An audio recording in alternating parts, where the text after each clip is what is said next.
नमस्कार, आप देख रहे हैं प्रदेश का सबसे भरोसेमंद news channel India news Uttar Pradesh Uttarakhand. मैं हूं आपके साथ अतुल प्रताप सिंह। कानपुर में 8 पुलिस वालों की हत्या का आरोपी विकास दुबे अब तक फरार है। उसके नेपाल या बिहार में जाकर छिपने की खबरों के बीच कुछ पुराने वीडियोस भी वायरल हो रहे हैं, जिनसे पता चलता है कि कैसे राजनीतिक गलियारों में विकास की पैठ थी। पार्टी नेता कैसे आपराधिक मामलों में उसकी पैरवी करने से पीछे नहीं हटते थे, यह खुद विकास दुबे वीडियो में बताता दिखाई दिया, सुनाते हुए दिखाई दिया। हिस्ट्री शीटर विकास दुबे का वायरल वीडियो साल 2017 का है, जिसमें उसमें 2017 में हुई एक हत्या के बारे में पूछताछ हो रही है।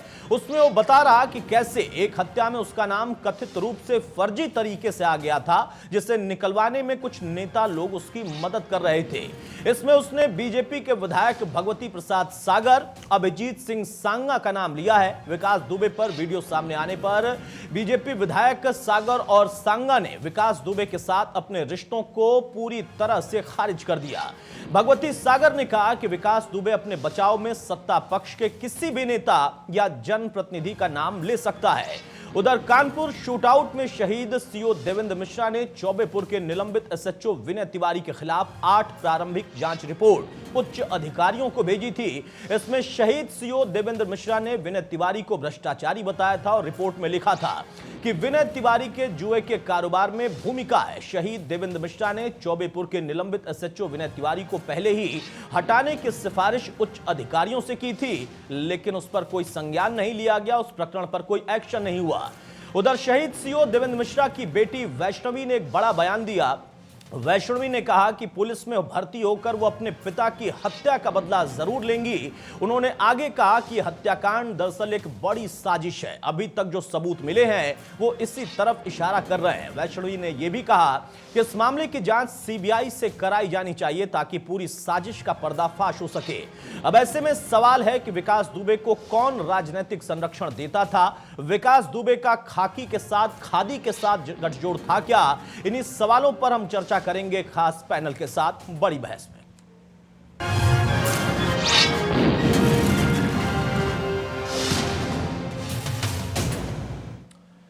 इंडिया न्यूज गैंगस्टर विकास दुबे की एक एक कड़ी को खोल रहा। विकास दुबे से जुड़े हर चेहरे को हम सामने ला रहे। विकास दुबे के राजनीतिक रसूख और उसके सियासी आकाओं की कुंडली भी इंडिया न्यूज खंगाल रहा। लेकिन बड़ी बहस में हम मेहमानों के साथ चर्चा की शुरुआत करें, उससे पहले आपको विकास दुबे का वायरल वीडियो जो है वो सुना देते हैं।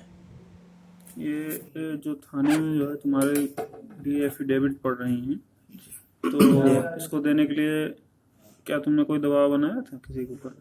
दबाव जैसा नहीं, लेकिन अपना प्रयास किया था हमने, जो है अपने लोकल लीडर्स और उनसे है जो अपने हमारे यहाँ के प्रबुद्ध लोग हैं उनसे किया था मैंने। कौन कौन है?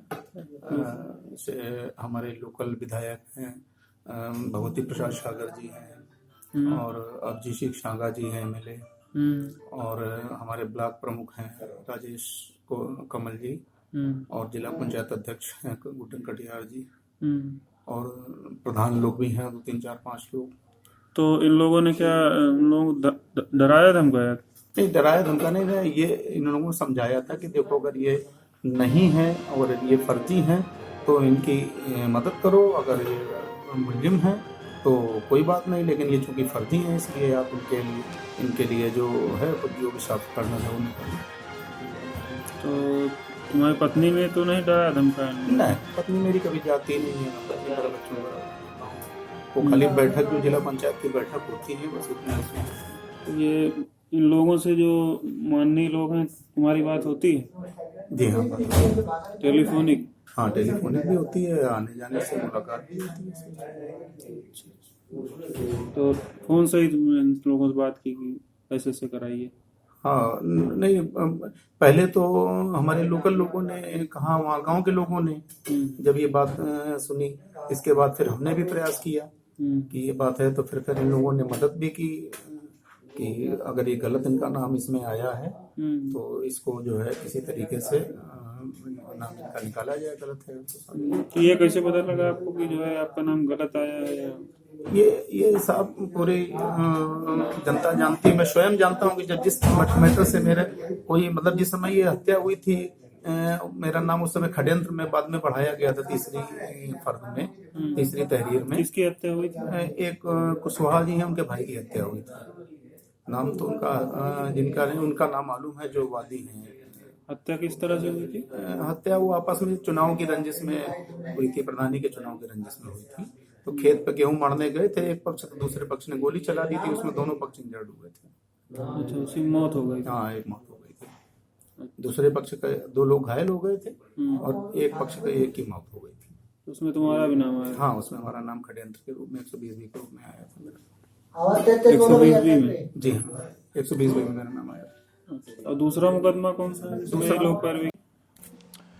उधर विकास दुबे के वायरल वीडियो में अपना नाम आने के बाद बीजेपी विधायक अभिजीत सांगा और भगवती सागर ने क्या कहा, जरा वो भी आपको सुनाते हैं।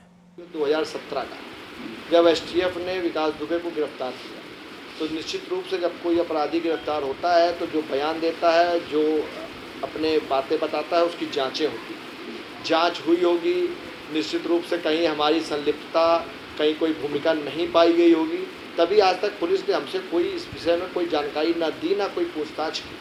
तो आज मैं आपके माध्यम से केवल इतना बताना चाहता हूँ, विकास दुबे एक शातिर अपराधी है, 20 सालों से अपराध जगत से जुड़ा हुआ है। जिसकी सरकार रहती है उस सरकार में अपने आप का एक वातावरण वो क्षेत्र में बनाने का प्रयास करता है, और जब एसटीएफ ने पकड़ा होगा, उसको मौत का भय दिखा होगा, तो उसने ज़रूर सरकार का संरक्षण बताने का एक ऐसा वातावरण एसटीएफ के सामने बनाने का प्रयास किया होगा जिससे उसकी जान बच सके। और क्योंकि हम लोग स्थानीय विधायक हैं, उधर भगवती प्रसाद सागर बिल्डौर के विधायक हैं, बिठूर के विधायक हम हैं, और मैं सक्रिय रहता हूं। मेरे पास हर विधानसभा के लोग अपना काम लेकर के आते हैं। बहुत से ऐसे भी लोग आते हैं जो विकास दुबे से प्रताड़ित होते हैं, उनकी भी मदद मैं करने का काम करता हूं, उनके भी सहयोग करने का काम करता हूं। फर्जी है, वो बहुत बड़ा शातिर अपराधी है और वो अपने दबाव में लोगों को लेने के लिए किसी का भी नाम ले सकता है। वो पिछले 2017 के चुनाव में बहुजन समाज पार्टी के प्रत्याशी कमलेश दिवाकर जी का खुल करके साथ दिया था। भाग्यश्री लक्ष्मी जो हीरोइन थी, वो लास्ट वाले दिन चुनाव कैंपेन में रथ में सवार होकर के उसमें ये मेन हीरो था, पूरे संदेश देने का प्रयास किया था वंदना से लेकर के बिल्डौर तक कि हम कमलेश दिवाकर के साथ हैं। एक आतंकवाद का वातावरण बनाने का इसने प्रयास किया था और अपने आसपास की कोलियों में भी उस दिन पूरा खुल करके इसने हमारे विरोध में जितना ये कर सकता था उतना इसने विरोध किया था और लोगों को धमका करके वोट भी डालने नहीं दिया था कि फर्जी है। अरे कोई बात, ये तो वैज्ञानिक युद्ध है भाई, कॉल डिटेल निकलवा लीजिए, यूपी के किसी अधिकारी से पूछिए, यहाँ से प्रदेश जिले से लेकर प्रदेश तक का किसी अधिकारी से पूछिए कि पहले में उसके फेवर में मैंने कभी फोन किया। बहरहाल देखिए, जिन 2 विधायकों का नाम लिया उनको आपने सुना, अलग अलग पार्टियों से ताल्लुक रख चुके हैं और यही एक आदत थी विकास दुबे की जिसका वो जिक्र कर रहे हैं कि सत्ता में जो बैठा वो उसका करीबी बन जाता था या फिर उसका जिक्र करने लगता था। हालांकि एसटीएफ को देखना था कि अगर नाम लिया तो क्यों नहीं उसकी पड़ताल 2017 में हुई, और अब भी अगर वो तमाम लोगों के साथ जुड़ता दिख रहा है तो उसकी कितनी पड़ताल आगे होगी। इधर शहीद देवेंद्र मिश्रा की बेटी वैष्णवी मिश्रा ने क्या कहा, जरा वो भी सुन लीजिए। मेरा यही है कि जहाँ से उन्होंने ख़त्म किया हम वहीं से ही शुरू करेंगे, और जिस तरह उन्होंने देश के लिए किया है हम भी उन्हीं की तरह बनना चाहते हैं। उन्हीं की तरह ऐसे लोगों को उनकी असली शक्ल दिखाना चाहते हैं। डैडी का सपना था कि वो हमें डॉक्टर बनाए। जिन्होंने ऐसा किया है मेरे डैडी के साथ, वो अब हम बदला लेना चाहते हैं। हम डिपार्टमेंट में ही जाएंगे। बहरहाल हमारे साथ कुछ खास मेहमानों से मैं आपको तारुफ कराता हूं, चर्चा में आगे बढ़ते हैं। खुद हमारे साथ वैष्णवी जुड़ चुकी हैं जो कि शहीद सीओ देवेंद्र मिश्रा की सुपुत्री हैं। वैष्णवी, बहुत स्वागत है आपका इंडिया न्यूज पर। मनोज शुक्ला जी हमारे साथ हैं, संतोष शुक्ला जिनको सबसे पहले टारगेट किया था विकास दुबे ने और तब ये चर्चा में पहली बार आया था, वो भी हमारे साथ जुड़ चुके हैं। बहुत स्वागत है मनोज शुक्ला जी आपका। और अरविंद चतुर्वेदी हमारे संपादक भी हमारे साथ हैं। सबसे पहले मैं जानना चाहूंगा मनोज शुक्ला आपसे कि विकास दुबे की चर्चा ही तब शुरू हुई जब आपने अपने भाई को खो दिया, लेकिन सवाल ये कि उस दौर से लेकर आज तक कितनी सत्ता बदल गई, तमाम पार्टियां आ गई, न पुलिस वालों ने गवाही दी और ना ही सबूत इकट्ठे हुए, बाकी गवाह तो मुकरते ही चले गए। आज फिर से एक ऐसी घड़ी आई कि वैष्णवी को अपने पिता को खोना पड़ा, उस पिता को जो कि बार बार इस पूरे व्यक्तित्व के बारे में या इससे जुड़े हुए पुलिस में जो लोग थे उनके बारे में भी खुलासा करते रहे, उनकी शिकायत करते रहे। अगर संज्ञान लिया गया होता तो शायद ये दिन उनको नहीं देखना पड़ता। लेकिन आज आप क्या समझते हैं कि जो विकास दुबे नाम का शख्स था, ये जो प्राणी है जो कि इतना खतरनाक था, वो आपके भाई को मौत के घाट उतारने के बाद से और कितना खतरनाक होता चला गया और कैसे होता चला गया? जी 12 अक्टूबर 2001 को जी विकास दुबे ने, जो तत्कालीन चेयरमैन थे लल्लन वाजपेयी शिवली नगर पंचायत जी, उनके आवाज को इसने अपने साथियों से घेर लिया था। तब लल्लन वाजपेयी का टेलीफोन संतोष शुक्ला जी के पास आया कि भाई साहब इसने मुझे घेर रखा है, लगता है मेरी हत्या कर देगा।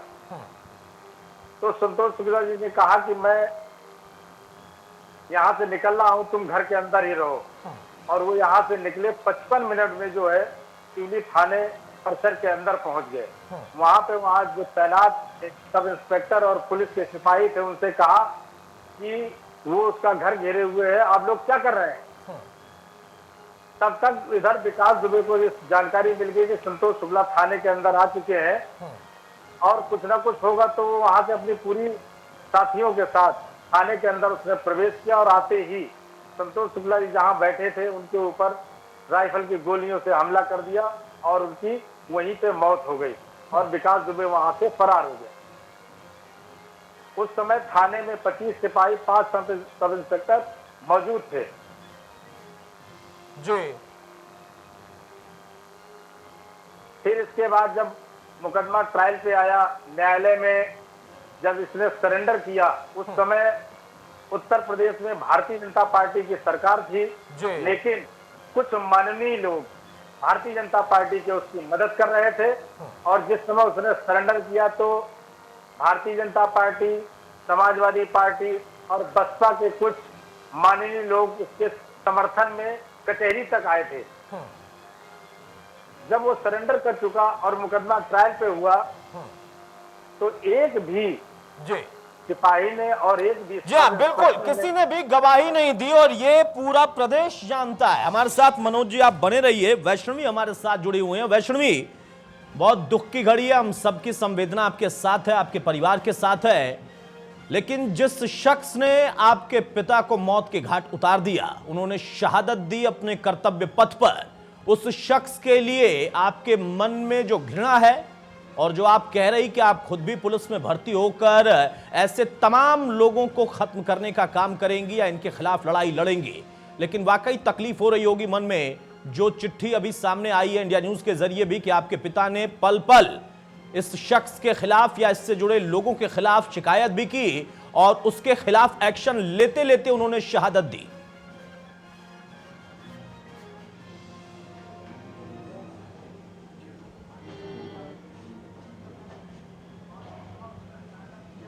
वैष्णवी,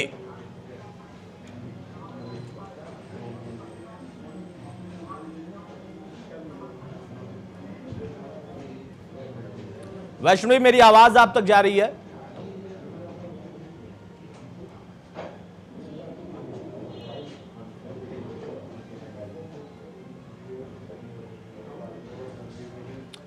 चलिए, वैष्णवी तक शायद मेरी आवाज नहीं पहुंच पा रही। अरविंद, बहुत जल्दी से एक सवाल, जो मनोज जी ने बताया कि क्या क्या प्रकरण हुआ था, क्या हुआ और उसके बाद क्या क्या हुआ, यानी कोई भी पार्टी हो, रसूख हर पार्टी में बचाने के लिए हर पार्टी के नेता पहुंच जाते थे बकायदा कचहरी तक, और आज बैठकर माननीय कहते हैं कि हमारा नाम ऐसे ही ले लिया। वो चाहे वो दो माननीय जिनका जिक्र हो रहा उस वीडियो में, या फिर ऐसे तमाम माननीय अलग अलग पार्टियों में रहे हो, सबने मिलकर मनबड़ कर दिया था विकास दुबे को।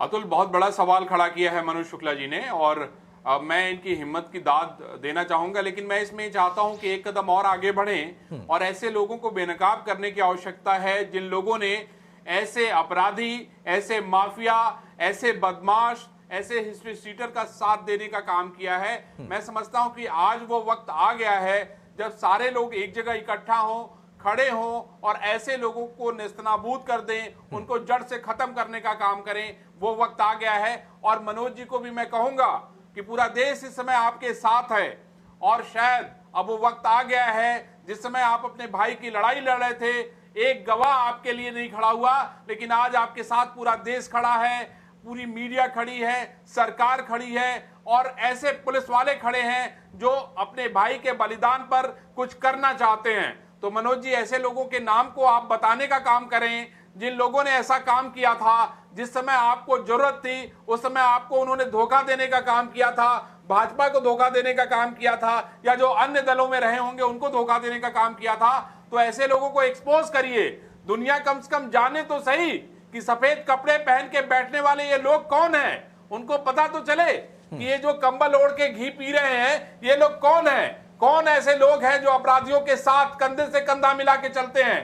कौन ऐसे लोग हैं जो अपराधियों को संरक्षण और पनाह देने का काम करते हैं? ऐसे लोगों को देश को वक्त आ गया है बताने का। ऐसे लोगों के नामों का खुलासा करिए कि कौन ऐसे लोग थे जिन्होंने विकास दुबे की उस समय मदद की, और अगर उस समय मदद नहीं की होती तो शायद विकास दुबे आज इतना बड़ा वटवृक्ष नहीं बन गया होता जिसने 8 पुलिस वालों को मौत के घाट उतार दिया।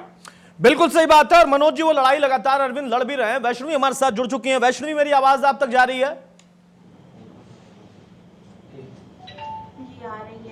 वैष्णवी, आपकी पीड़ा, आपके मन में जो आक्रोश है, मैं दोनों भाव समझ सकता हूं, लेकिन आज आपको खुद क्या महसूस हो रहा ये जानने के बाद कि आपके पिता ना सिर्फ उन्होंने शहादत दी लड़ाई लड़ते लड़ते इस एक जानवर के खिलाफ, बल्कि उसके साथ उनकी पहले से लड़ाई चल रही थी और सिस्टम के अंदर जो धूर्त पुलिस वाले थे जो उसकी मदद करते थे वो उनके खिलाफ भी लड़ाई लड़ रहे थे।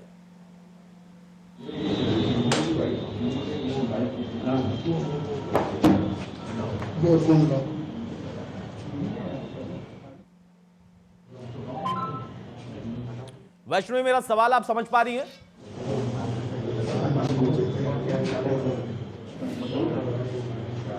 आपने सवाल सुना मेरा? Pardon please. मेरा सवाल यह है वैष्णवी कि आपके पिता ने शहादत दे दी, अपनी ड्यूटी पर, अपने कर्तव्य पर निछावर हो गए। वो आज आपके मन में क्या भाव आ रहे हैं? क्योंकि आपने कहा कि आप भी पुलिस में भर्ती होना चाहती हैं, लड़ाई लड़ना चाहती हैं, ऐसे लोगों को आप सबक सिखाना चाहती हैं, लेकिन आपके पिता के लिए मन में भाव क्या? और जो लड़ाई लड़ रहे थे, क्या इसके बारे में कभी, आमतौर पर पुलिसकर्मी ऐसा नहीं करते हैं, लेकिन क्या कभी अपने परिवार से उन्होंने साझा की कि लड़ाई सिर्फ गैंगस्टर से वो नहीं लड़ रहे, बल्कि पुलिस वाले ही हैं जो कि गैंगस्टर का साथ दे रहे हैं, वो लड़ाई भी लड़ रहे हैं?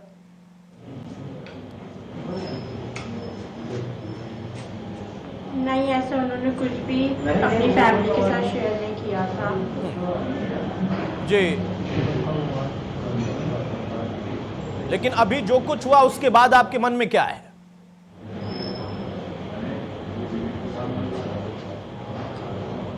इस सब के बाद यही है कि बस अच्छे से सीबीआई जांच होनी चाहिए और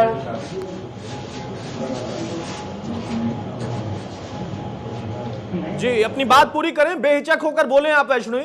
जो आपके मन में बात है, जो आप चाहती हैं, आपका परिवार चाहता है या आपके मन में खुद चाहत है, वो अपनी बात रखें, खुलकर रखें।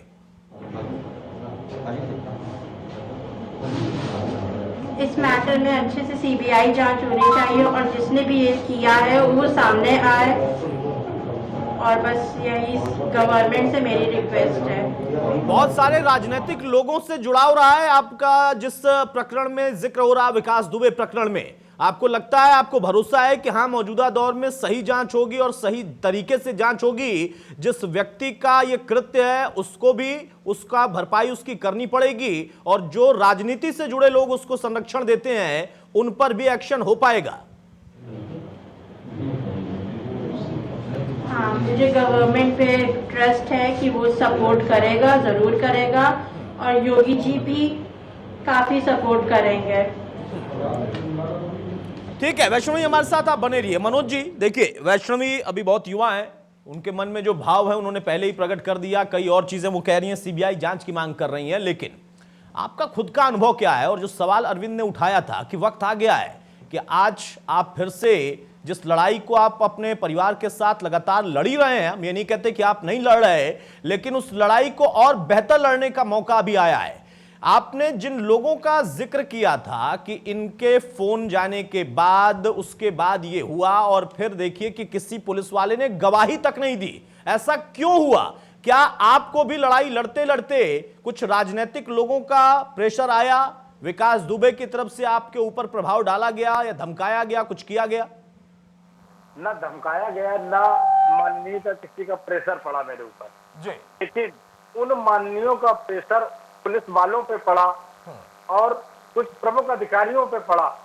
उधर विकास दुबे ने कुछ आर्थिक लालच दिया और किसी के ऊपर दबाव डाल के उसने गवाही देने के लिए न देने के लिए मजबूर कर दिया और उसमें 25 पुलिस वाले और 5 सब इंस्पेक्टर पूरे मुकदमे में हॉस्टाइल कर गए जी। हॉस्टाइल होने के बाद मुकदमे में केवल मेरी गवाही रही। वहीं पे सिद्धेश्वर पांडे जी के हत्या में जो लोग थे उनको सबको उम्र कैद हुई, केवल एक गवाही थे और मेरी गवाही के बावजूद भी न्यायालय से मुझे न्याय नहीं मिला। मैं चाहता हूं कि ऐसा क्यों? वहीं दूसरी जगह अगर उस समय पुलिस गवाही दे देती तो शायद आज ये जो इतनी बड़ी घटना हुई और उत्तर प्रदेश सरकार के 5 जाबाज इंस्पेक्टरों की और 4 सिपाहियों की जो हत्या हुई, जो शहीद हो गए, शायद ये इतनी बड़ी घटना न होती। और उस समय गवाही न देने का कारण और मुकदमे से बरी हो जाने के कारण ये इतनी बड़ा जो है पुलिस विभाग में जो इतनी बड़ी घटना हुई वो उस समय का दुष्परिणाम है। मनोज जी, आपने कहा कि आप पर व्यक्तिगत तौर पर कोई दबाव तो नहीं बनाया गया, लेकिन किन पर दबाव बनाया गया, किनको लालच दिया गया, उसका आपने जिक्र किया। मैं जरूर आपसे जानना चाहूंगा, क्योंकि लड़ाई आप अकेले लड़ रहे थे। देखिए, मैं बहुत ईमानदारी से कहूंगा कि मीडिया भी बहुत सारी खबरों के आने के बाद कुछ चीजों को भूलता है, ये एक प्रवृत्ति है, मैं बड़ी जिम्मेदारी से बात कह रहा हूं। लेकिन आप अपने परिवार के लिए, अपने भाई के लिए अकेले लगातार लड़ते रहे, एक लंबी लड़ाई आपने लड़ी है। आज लगता है आपको कि हां, जिन लोगों का नाम, जिन राजनेताओं का नाम विकास दुबे ले रहा है, यह उसका शातिरपना है, या फिर वाकई इन तमाम लोगों से, कई अलग अलग पार्टी के अन्य नेताओं से भी और बड़े बड़े नेताओं से भी उसको संरक्षण मिलता रहा है? ये बयान तो मैंने उसका नहीं सुना है, लेकिन वो इतना शातिर प्रवृत्ति का है कि वो किस समय किसको अपने साथ जोड़ लेता है और किस समय किसको विरोध में खड़ा कर देता है, ये उसका शातिरानापन है। लेकिन अपने काम के प्रति इतना वो होशियार और सजग रहता है कि उस पर भरोसा करना बड़ा कठिन है। अरविंद, यहां पर देखिए दो चीजें निकल कर आ रही हैं। मनोज जी तो लड़ाई लड़ते रहे और देखिए पुलिस वाले कैसे मुकर गए, तो उसका खामियाजा भी इन्होंने भुगता। भाई को तो खोया ही इन्होंने, परिवार में पीड़ा तो आई ही, लेकिन उसके बाद उस शातिर व्यक्ति ने दांव पेच में भी इन लोगों को पछाड़ दिया। अब यहां पर सवाल यह है कि वैष्णवी को उम्मीद है सरकार से, सरकार भरपूर प्रयास भी कर रही है, लेकिन सरकार में ही बैठे लोग, उनका नाम आए, या उस पार्टी से जुड़े लोग जो कि सत्ता में बैठे हैं या मुख्य विपक्षी दल में बैठे हैं या किसी भी दल में बैठे हैं। और सबसे बड़ी बात कि तमाम पुलिस वाले ही अगर पुलिस वालों को ये कहें या उनके खिलाफ शिकायत करें कि भाई इनका सीधा लेन देन है इस व्यक्ति से, और तब भी कोई ना सुने, तो फिर सुनवाई कौन करेगा और न्यायालय भी सजा कैसे देगी? क्योंकि न्यायालय को भी सबूत चाहिए, गवाह चाहिए।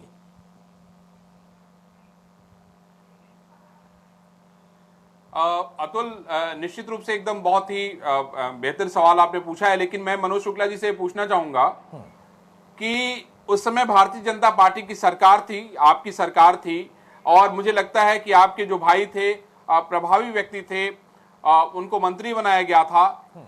आपको लगता नहीं है कि उस समय जो स्थितियां थी, उस समय और आज की स्थिति में फर्क है? और अब वो आवश्यकता, मुझे आपको लगता है कि आपके मन में एक पीड़ा होगी कि ऐसे लोगों का नाम आज तक जो है दुनिया जान नहीं पाई, तो मैं तो आप चाहूंगा कि आप बताइए ऐसे कौन लोग थे। आपने बताया कि 5 पुलिस वाले जो है हॉस्टाइल हो गए, इंस्पेक्टर उन्होंने बयान नहीं दिया, अकेले 2 लोगों के बयान से 2 लोगों को उम्र कैद हो गई, सवाल है कि सारे के सारे लोग अगर बयान देते तो शायद ऐसा नहीं होता। कम से कम लोग जान तो जाएं कि आस्तीन में सांप कौन है। मनोज जी, मुझे लगता है कि वक्त आ गया, बताइए लोगों को कि आस्तीन का सांप कौन था जिसने भारतीय जनता पार्टी के कार्यकर्ता की हत्या हो गई, नेता की हत्या हो गई और उसके हत्यारे को बचाने का काम किया। भले ही बहुत पुराना मामला है, लेकिन ऐसे ही आस्तीन के सांप पनपते हैं और ऐसे ही लोग लोगों को डसने का काम करते हैं। तो कम से कम जो लोग जिंदा हैं उनके बारे में बता दीजिए, कम से कम पता तो चल जाए। कम से कम मनोज जी ऐसे माननीय की संख्या बड़ी लंबी है और उन माननीयों को चोला बदलने में समय नहीं लगता। जैसे कि 2016 से उन लोगों ने चोला बदलना शुरू किया, भारतीय जनता पार्टी में ज्वाइन कर लिया, एमएलए का टिकट पा गए और वर्तमान में विधायक हो गए, मंत्री हो गए। लेकिन उन्होंने अपना चोला तो बदल लिया, लेकिन अपराधी से संपर्क नहीं बदला उनका। संस्कार उनके नहीं बदले। आप सागर और सांगा का जिक्र कर रहे हैं? सांगा और सागर तो ये मैंने ना बयान सुना है ना मैं उस पर कोई टिप्पणी करना चाहता हूँ। लेकिन जिस समय संतोष शुक्ला जी की हत्या हुई थी उस समय के माननीयों की अगर जांच करा ली जाएगी, और मुझे पूरा विश्वास है कि माननीय मुख्यमंत्री योगी जी के निर्देश पे जो जांच शुरू हुई है उसमें चाहे पुराना जनप्रतिनिधि रहा हो या वर्तमान का जनप्रतिनिधि रहा हो या माननीय रहा हो, वो मुझे ऐसा लगता है कि माननीय योगी जी के निर्देश पर जांच शुरू हो गई है, वो कहीं ना कहीं उस शख्स में सब फंसेंगे। और नहीं, मनोज जी मैं एक चीज जानना चाहूंगा। देखिए, आपने कहा कि आपने बयान नहीं सुना है, मैंने बयान अभी सुनाया भी था। हालांकि उन दो लोगों का नाम 2017 में एसटीएफ की गिरफ्तारी के बाद विकास दुबे ने लिया था, लेकिन आपने कहा कि 2016 से कुछ ऐसे लोग थे जिन्होंने चोला बदलना शुरू किया, वो बीजेपी में आए या फिर उनको टिकट मिला, वो विधायक भी बन गए। इन दोनों के अलावा आप किसी का नाम ले रहे हैं? किसी और दल का व्यक्ति जो अब बीजेपी में है या अभी भी बीजेपी में नहीं है, उससे भी उतना ही जुड़ाव था? इस विषय में मेरा ये कहना है कि जैसा आप बता रहे हैं कि वायरल वीडियो वायरल हुआ है, तो ये ऐसे समय पे क्यों 2017 से अब तक क्यों नहीं? मैं आपसे ये जानना चाहता हूं कि जो वीडियो वायरल हुआ है ये 2017 से लेकर 2020 तक क्यों छुपा के रखा गया? आज ऐसी स्थिति में जब उसने 4 इंस्पेक्टर 4 सिपाहियों की हत्या कर दी और 7 सिपाहियों को घायल जो जीवन और मृत्यु से जो है जूझ रहे हैं, इस समय उसका ये वीडियो वायरल करने का क्या मतलब है? ये इसकी चालबाजी है। मैं आप लोगों से जानना चाहता हूं। चलिए, हम तो सर देखिए अपनी तरफ से जितनी भी चीजें निकल कर आ रही हैं वो जरूर दिखा रहे हैं, और इसके पीछे क्या मकसद है अगर हमें पता चलेगा तो हम भी जरूर खबर के तौर पर देखेंगे और दिखाएंगे।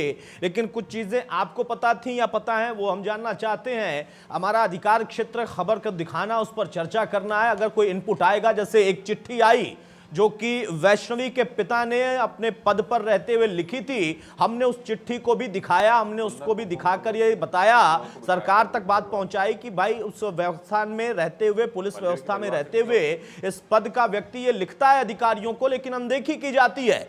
अरविंद, यहां पर मनोज जी का कहना है कि अब ये वीडियो जो वायरल हुआ है उसके पीछे भी कोई खेल है। वो कहते हैं कि 2 लोगों पर तो मैं कुछ नहीं कहूंगा, लेकिन चोला बदलने वाले 16 से ही चोला बदलने में लग गए थे और टिकट पाने में कामयाब भी रहे।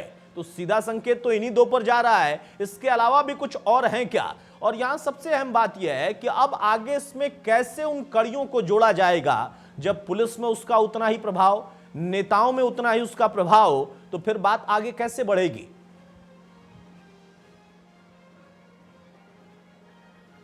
अतुल, मुझे लगता है कि बहुत बड़ी बात कही है इन्होंने, और पूरा सिस्टम जो है, पूरा सिस्टम ही सड़ा गला है। वो कहना ये चाहते हैं कि 2016 में जिन जिन लोगों ने अपना चोला बदला है उनके गिरेबान को झांक के देखने की आवश्यकता है कि आखिर उनके गिरेबान पे किसके खून के छींटे पड़े हैं और कौन वो लोग हैं जिन्होंने उस समय इस पूरे घटनाक्रम को, इस पूरे हत्याकांड को प्रभावित करने का काम किया।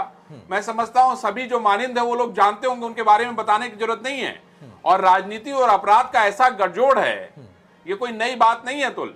मैं आपको बता दूं कि राजनीति और अपराध के गठजोड़ की बातें तो हम लोग करते हैं, और बहुत बड़ी बड़ी बातें करते हैं। शायद पॉलिटिशियन भी करते हैं, हम पत्रकार भी करते हैं, उसके अलावा हमारा समाज भी करता है। लेकिन जब खड़े होने की बात होती है, लड़ने की बात होती है, तो बहुत सारे लोग पीठ पीछे कर लेते हैं और उसमें जो व्यक्ति अगुवा होता है वो उनका शिकार बन जाता है। शायद इसमें बहुत सारी चीजें कुछ ऐसी हुई हैं। मुझे लगता है कि अब वो वक्त आ गया है जब इस बात को हिम्मत के साथ कहनी पड़ेगी। जिस तरीके से मैं अभिजीत सांगा का हम लोग दोपहर में इंटरव्यू कर रहे थे, अभिजीत सांगा ने कहा कि मैं किसी शादी में गया हूं, अगर कोई व्यक्ति आके मेरे साथ फोटो खिंचा ले तो मैं क्या कर सकता हूं। सवाल यह है कि आपको अब कहना पड़ेगा कि नहीं, तुम अपराधी हो, तुम यहां से हटो, तुम्हारी यहां आवश्यकता नहीं है। आप जनता के प्रतिनिधि हैं, आपके अधिकार तय हैं, आपको जनता ने चुन के भेजा है, अपराधी ने नहीं चुन के भेजा है। और ये जो लाइन है अतुल, ये लाइन हमें खींचनी होगी। अगर हमें लाइन नहीं खींच पाएंगे तो शायद आगे भी ऐसी स्थितियां रहेंगी, हम इसको बदल नहीं पाएंगे। बिल्कुल सही कहा अरविंद। और जैसा उन्होंने कहा कि मैं शादी में जाता हूं तो मैं वॉचमैन थोड़े ना हूं। देखिए, यही नेताओं का मिजाज होता है। ऐसे तो वोट मांगने आते कहते हैं कि हम आप ही के सेवक हैं, वॉचमैन भी बन जाएंगे, लेकिन जीतने के बाद, विधायक बनने के बाद कहते हैं मैं कहीं गया हूं अगर समारोह में तो मैं वॉचमैन थोड़े ना हूं कि देखूंगा कौन आया कौन नहीं आया। ये अपने आप में बहुत कुछ कहता है। और जिस तरीके से वो समझाने का प्रयास कर रहे थे उससे उनका अंदाज भी दिख रहा था। लेकिन मनोज शुक्ला जी, अब यहां पर सवाल ये है, मैंने 3 प्रश्न आपसे किया। आपने कहा कि पहला प्रश्न जो था कि कोई राजनीतिक दबाव, कोई और तरीके से प्रलोभन या दबाव आप पर बना, केस लड़ते लड़ते आपने कहा व्यक्तिगत तौर पर आप पर नहीं, आपके परिवार पर नहीं, लेकिन किन लोगों पर पड़ा, उसका नतीजा क्या हुआ। आपको अब इस पूरे घटनाक्रम में लगता है कि जहां आपको भी न्याय मिलते मिलते न्याय नहीं मिला, इन 8 परिवारों को न्याय मिल पाएगा? क्योंकि विकास दुबे अब 2.5 लाख का एक सुर्खियों वाला बड़ा गैंगस्टर बन चुका है। जो उसका शौक था वो शौक तो उसने पूरा कर लिया है। और सिस्टम में बैठे अभी भी तमाम लोग हैं जो कि हिडन तौर पर उसका साथ दे रहे थे, तभी वो भागने में कामयाब हुआ। अभी भी यूपी की पुलिस, जो कि महानतम पुलिस है, और उसकी शौर्य गाथा अगर हम देखें तो वाकई उसमें कई पुलिस वाले हैं जिन्होंने वाकई मिसाल कायम की, लेकिन कई ऐसे भी हैं जिन्होंने बहुत बड़ी बड़ी मिसाल कायम कर दी। उसका हम क्या जिक्र करें, उसका नतीजा हमारे सामने है। आपको उम्मीद है, लगता है कि हाँ, इस प्रकरण के बाद कम से कम इस दुर्दांत अपराधी का इतिहास खत्म होगा? मैं कहना चाहता हूं कि उत्तर प्रदेश के मुख्यमंत्री माननीय योगी जी ने जिस तेजी के साथ उन्होंने निर्देश दिया और अपने विश्वास पात्र और तेज तर्रार पुलिस अधिकारियों को जिम्मेदारी दी कि इस हत्याकांड का खुलासा हो और अपराधी की गिरफ्तारी हो, उसके तहत मैं ये कहना चाहता हूं कि जो पुलिस विभाग में ही विभीषण है उनकी जांच हो, उनके ऊपर कठोर कार्रवाई की जाए और जो 8 पुलिसकर्मी शहीद हुए हैं उनके परिवार को न्याय तभी मिलेगा जब मुख्य अपराधी या तो जेल के शीशों पे हो या फिर उसकी इनकाउंटर हो। मनोज जी, आपने पुलिस विभाग के ही अंदर के कुछ लोगों का जिक्र किया, उन्हें विभीषण का दर्जा दिया। आपको लगता है कि हाँ, इस पूरे प्रकरण में जो मौजूदा पुलिसकर्मी हैं, जो अधिकारी हैं उस जोन में तैनात, या जिन लोगों पर जिम्मा दिया गया है पूरे प्रदेश में इस वक्त की निगरानी रखें और इस इनामी बदमाश को पकड़ लें, वो अपनी ईमानदारी से कर्तव्य निष्ठा को निभा पाएंगे या अभी भी वो विभीषण ही ज्यादा प्रभावी हैं? देखिए, वर्तमान स्थितियों को देखते हुए तो जिन अधिकारियों को जिम्मेदारी दी गई है उन लोगों ने पीछे के काल में अपना इतिहास रचा है। मुझे ऐसा लगता है कि वो निर्णायक स्थिति तक पहुंचेंगे। इसके साथ साथ मैं आपके माध्यम से मांग करता हूं माननीय मुख्यमंत्री जी से और अधिकारियों से कि जो लोग उस अपराधी के साथ गठजोड़ करके, चाहे वो खादी वाले हो या खाकी वाले हो या अन्य व्यवसायी हो, उनकी आर्थिक जांच जरूर करी जाए कि जिनका 2 साल में जो निचले स्तर पे काम करने वाले लोग थे आज करोड़ों रुपए की संपत्ति के मालिक हैं, और इसकी भी आर्थिक जांच हो कि इसने इतनी अकूत संपत्ति कहां से बनाई, कौन सा व्यवसाय किया, और जो उसके साथ लोग जुड़े हैं कानपुर महानगर में ऐसे लोगों की, उद्योगपतियों की या उसके साथ के लोगों की जांच जरूर हो जिन्होंने 2 साल 3 साल में करोड़ों की संपत्ति के मालिक बन गए। ठीक है अरविंद, अब देखिए सरकार से वैष्णवी हमारे साथ थोड़ी देर के लिए ही जुड़ी थी, उनको भी उम्मीद है, योगी सर पर उनको भरोसा है, लेकिन सीबीआई जांच की मांग कर रही है। दूसरी तरफ मनोज जी ने भी अपनी बात रखी, उनको भी भरोसा है और कुछ मांग वो कर रहे हैं। जिस तरीके के कदम उठाए गए हैं, देखिए यहां पर दो तरह की चीजें हैं। एक तरफ कुछ लोग सोशल मीडिया पर यह भी शुरू कर चुके हैं कि ब्राह्मणों के साथ इस प्रदेश में अन्याय हो रहा है। उसमें कांग्रेस के नेता का एक नाम अभी आया है कि वो एक बकायदा इसके लिए मुहिम चलाएंगे। उसके साथ साथ सोशल मीडिया पर तमाम लोग ये पूछ रहे हैं कि घर गिराने की कार्यवाही किस कानून के तहत की गई है, यानी अभी से इसमें राजनीति भी दिखने लगी है। अब यहां पर जिम्मेदारी सरकार की और भरोसा है मृतक के परिवार के लोगों को, वो चाहे संतोष जी की बात हो और उनके भाई अब मौजूदा जो मनोज जी बात कह रहे हैं उसकी बात हो, या वैष्णवी के पिता को वैष्णवी ने खो दिया और वैष्णवी की जो बात थी, लग रहा है कि उस दिशा में हम आगे बढ़ पा रहे हैं।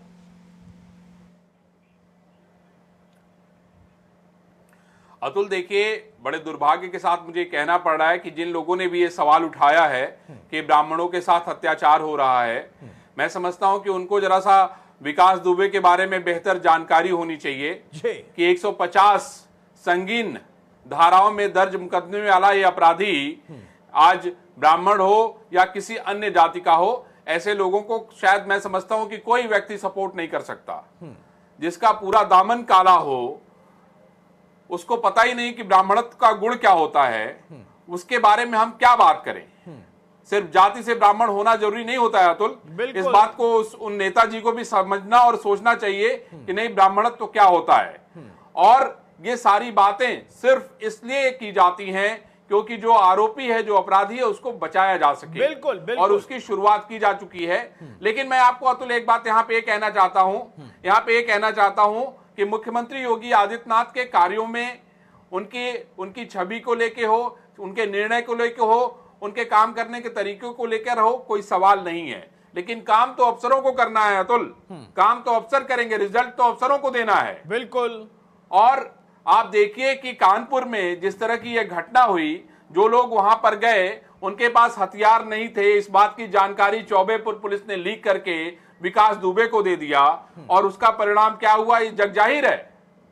तो ये जो विभीषण हैं, जो मुखबिर हैं, जो लोग मिले हुए हैं, ऐसे लोगों की पहचान करके जब तक उनके खिलाफ सख्त कार्रवाई नहीं होगी, तब तक हम ऐसे लोगों को ब्राह्मण, ठाकुर, वैश्य और बाकी जाति का नाम लेने के लिए शायद मौका देते रहेंगे। अपराधी सिर्फ अपराधी होता है, उसकी कोई जाति नहीं होती है। बिल्कुल। ये बात सबको भली भांति और अच्छे से समझना चाहिए। और अपराधी की सिर्फ एक ही जगह है, वो है सलाखों के पीछे, और उसकी कोई जगह नहीं है। लेकिन अरविंद, जिस बात का मैंने सवाल किया, आपने जिक्र किया, आपने जवाब दिया। देखिए इसमें एक पहलू यह भी है कि शुरुआत तो हो चुकी है, राजनीति में शुरुआत हो चुकी है, और किस पार्टी की तरफ से किस नेता ने क्या कहा या सोशल मीडिया पर कौन कौन कैसे कैसे क्या कह रहा, यहां से एक माहौल तो बनाने की बात शुरू हो चुकी है। और कई बार हमने देखा है कि जातियों में जब मामला फंसता है, धर्म में जब मामला फंसता है, तो बड़ी बड़ी सरकारें भी उलझन में आ जाती हैं। तो माहौल अभी भी बन रहा। लेकिन अब सबसे अहम सवाल यह भी है कि एक तरफ सरकार पर भरोसा तो है, लेकिन सरकार के अंदर बैठे कई लोग उस सरकार के भरोसे को तोड़ने का काम करेंगे, तो फिर वहां पर स्थिति विकट होगी। अगर विकास दुबे ने हत्याएं की हैं, तो उसमें आप अंदाजा लगाइए, अगर संतोष शुक्ला की हत्या हुई तो वो भी ब्राह्मण है, और ऐसे न जाने कितने, अभी देवेंद्र मिश्रा की बात हो रही है, और कई ऐसे हैं जो कि ब्राह्मण ही हैं, लेकिन फिर भी उससे इतर कुछ लोग अपने तर्क या कहें कि कुतर्क रखने लगे हैं। मनोज शुक्ला जी, फाइनल कमेंट में आपका चाहूंगा। वैष्णवी सीबीआई जांच की मांग कर रही हैं, आप कह रहे हैं कि आपको न्याय मिला, लेकिन न्याय अधूरा रह गया, आप अकेले गवाह रह गए, और आपकी अकेले गवाही पर कुछ लोगों को उम्र कैद हो गई या सजा मिल गई, लेकिन जो मुख्य अभियुक्त था वो बच भी गया और अपने आप को और मजबूत करता चला गया।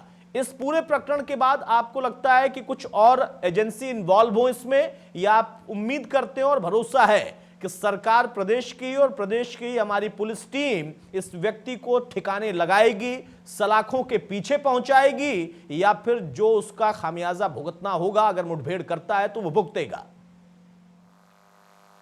इस विषय में मैं कहना चाहूंगा कि जैसा कि जिस नेता ने कहा कि ब्राह्मण कि दिलसर पांडे की हत्या करी वो ब्राह्मण, संतोष शुक्ला की हत्या करी वो ब्राह्मण, अजय मिश्रा की हत्या करी वो ब्राह्मण, हीरा मिश्रा के लड़के की हत्या करी वो ब्राह्मण, कमल किशोर मिश्रा की हत्या करी वो ब्राह्मण, सुरेंद्र मिश्रा की हत्या करी वो ब्राह्मण, सुरेश तिवारी की हत्या करी वो ब्राह्मण।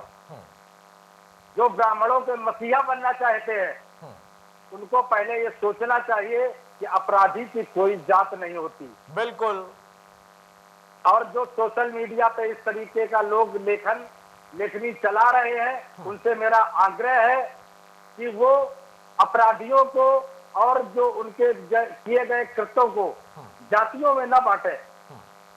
अभी मैंने सोशल मीडिया में देखा कि उड़ीसा से लगभग 25 लोगों ने पोस्ट डाली है जिसमें उन्होंने कहा कि हम भारतवासी हैं, हमारे उड़ीसा में ना कोई ब्राह्मण है, ना कोई अनुसूचित जात का है, ना कोई यादव है, ना सतान, ना कुर्मी है, ना क्षत्रिय है, हम केवल भारतवासी हैं और अपराधियों की कोई जात नहीं होती।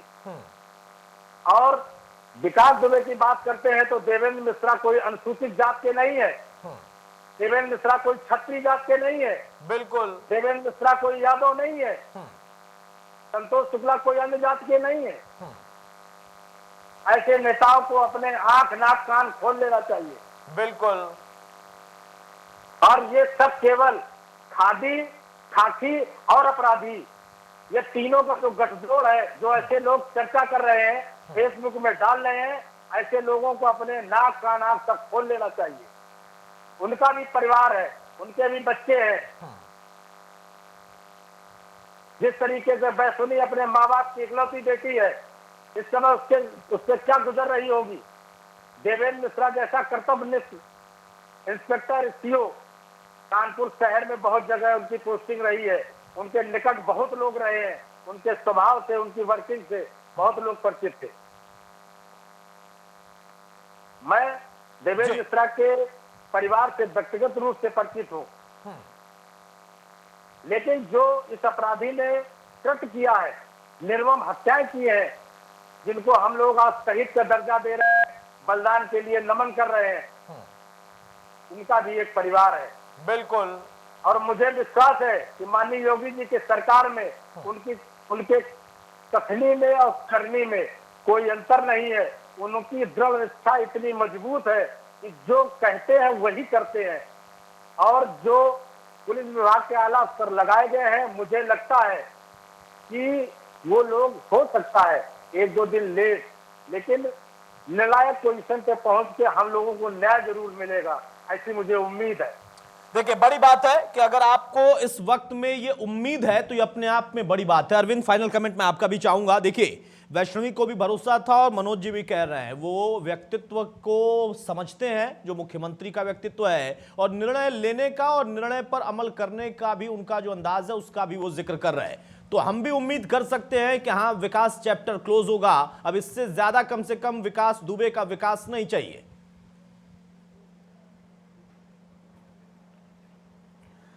निश्चित रूप से अतुल, पूरा प्रदेश और देश जो है इस बात की उम्मीद कर रहा है कि विकास ने जो अब तक विकास किया है उसका चैप्टर बंद किया जाएगा, क्लोज किया जाएगा, और ये जो जाति और धर्म की राजनीति की जा रही है उसको भी बंद करने का काम लोग करेंगे।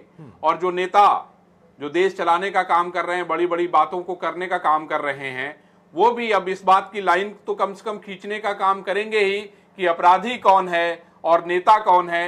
इस बारे में लाइन अगर नहीं खींची जाएगी अतुल, अगर इसमें हम जाति की बात करेंगे, धर्म की बात करेंगे, तो शायद फिर से ऐसी घटनाएं होती रहेंगी और फिर से हम लोग ऐसे ही बैठ के डिस्कस करते रहेंगे, उसका जवाब किसी के पास नहीं होगा। और विकास दुबे जैसे जो लोग हैं वो कहीं ना कहीं अब उसका फायदा उठाते रहेंगे और अपनी राजनीति को दूसरे के बलबूते चमकाते रहेंगे। तो अब वो वक्त आ गया है जब हम निर्णय लें और निर्णय को लोगों के सामने एक नजीर के रूप में पेश करें, सामने लेके आएं, जिससे लोगों को लगे कि नहीं, वाकई ये निर्णय लिया गया है और उसकी मिसाल देखने को हमें समाज में मिल रही है। चलिए, बहुत शुक्रिया मनोज शुक्ला जी आपका, बहुत शुक्रिया अरविंद आपका भी। वैष्णवी हमारे साथ जुड़ी हुई थी, उनका भी बहुत शुक्रिया। उनका परिवार इस वक्त शोकाकुल है, वो खुद शोकाकुल है, लेकिन हिम्मत उन्होंने दिखाई और यहां तक उन्होंने कह दिया कि अगर मुझे पुलिस में भर्ती होकर भी बदला लेना पड़े तो मैं लूंगी, लेकिन सीबीआई जांच की मांग कर रही है। मौजूदा दौर में देखिए, सवाल यह है कि एक तरफ एक विकास दुबे है जिसको हम गैंगस्टर के तौर पर जान रहे हैं और पूरा प्रदेश उसको पहचान रहा है इनामी राशि 2.5 लाख की हो गई। उसको सोशल मीडिया पर कुछ लोग अब बताने लगे हैं कि असल में इस वजह से या इस जाति की बात थी, इस वजह से ऐसा हो रहा। ये उनके लिए भी है। कल को विकास दुबे जैसे न जाने कितने लोग और पनपेंगे और उनका परिवार उनके निशाने पर हो सकता है। इसलिए इसमें जाति की या धर्म की राजनीति ना करें, ये एक पहलू है। यहां पर एक अपराधी का जिक्र हो रहा, उस अपराधी को खत्म करना या उसको सलाखों के पीछे भेजना, उसको उसकी सजा दिलाना, यह मकसद होना चाहिए और इसमें सबका सहयोग भी मिले। और साथ में इस वक्त में जो पुलिस महकमे के अंदर की राजनीति है और जो वहां की आपस की सियासत है, उसका भी भांडाफोड़ तो हो ही चुका है। तो कम से कम अब आगे उस पर भी एक नतीजा निकले, वरना ऐसे विकास दुबे पैदा होते रहेंगे और पुलिस के गठजोड़ से पुलिस वाले ही शहीद भी होते रहेंगे। नमस्कार।